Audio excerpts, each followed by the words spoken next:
Ovdje imam 8 grama suvog kvasca i dodat ću 2 kašike šećera. Sve ću odjednom da stavim u vaglu. Dodat ću 250 ml mlake vode, 250 ml mlakog mleka, 100 ml ulja i dodat ću brašno. Ovdje se ništa ne čeka ovo testo, to je super zato što odmah zamesimo, odmah sve radimo. 1 kašičica soli i ja volim da dodam vanilin šećer, ovog puta 2 kesice.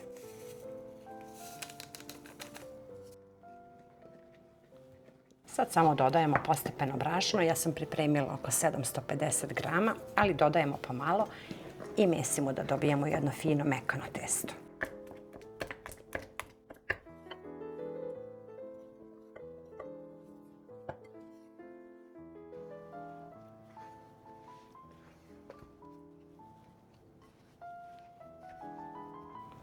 Stavit ću malo brašna, pa ćemo testo samo malo blago da još zamesimo i više nema potrebe da dodajem brašno, potrošila sam 750 grama.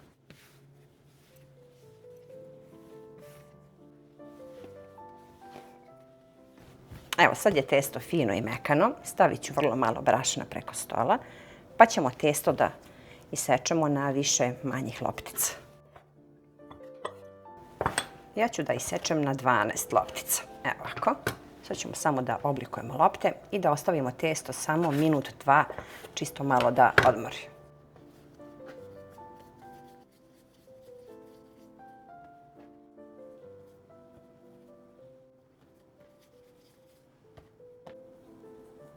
Samo malo brašna ovako odozgo i čekamo samo par minuta.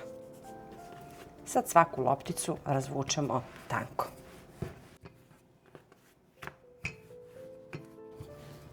Razvučemo tanko onoliko koliko može da se razvuče, sklonimo sa strane i tako radimo i sa ostalim lopticama. Otopila sam 250 grama putera, pa ćemo blago da premažemo koricu. Stavljam sljedeću, pa opet malo premažem puterom. Umjesto putera naravno može margarin da se koristi ili domaća svinjska mast.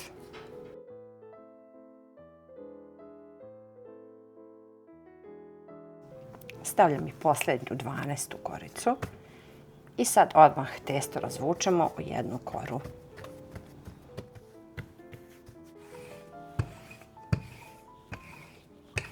Sad sečem na pola, a onda još pola.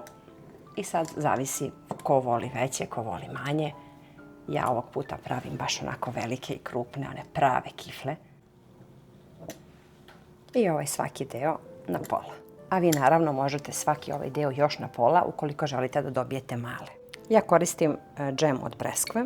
Može naravno ono što vi želite i volite. Ovog puta nešto su mi se prijele ove slatke i isključivo sa džemom. Ja uvek ovako malo zatvorim sa strane kako ne bi džem cureo. I sad je potrebno da zatežemo kao i svaku krosanu kad radimo. Što više namotaja, ona će da bude više lisnata. Ređemo u pleh i sad tek čekamo da dobro narastu nekih 30 minuta, 15-20, zavisi koliko vam je toplo u kući, pa ih onda pečemo. Sad je jako toplo, pa 15 minuta bit će dovoljno. Ređemo ih u pleh. Evo su ove veće. Ja volim kad su ovako krupne i sad kad budu narasle, to su one prave pekarske krosane. Sad čekamo znači da dobro narastu, pa ćemo da ih premažemo i onda ćemo da ih pečemo. Evo 2 pleha sam dobila ovih kifli, pokriću krpom i čekam 15-20 minuta. Sad je vreme da nosimo ove krosane na pečenje. Ovdje sam umutila jedno jaje. I možemo da nosimo na pečenje na 180 stepeni oko 25 minuta. Sad je potrebno samo da stavimo vrlo malo prah šećera, jer su se prohladile, tako miriše cela kuća, verujte mi, krckave su prave domaće krosane. Predivan jedan recept, kao što možete da vidite, toliko su krckave s polja, a unutra mekane. Jedan fantastičan recept koji ja ne menjam godinama, ovog puta filovane džemom. Ja sam sigurna da ćete da probate ovaj moj recept, pišite mi obavezno. Sve vas puno pozdravlja vaša Aurora, pa se vidimo uskoro sa nekim novim receptom iz moje kuhinje.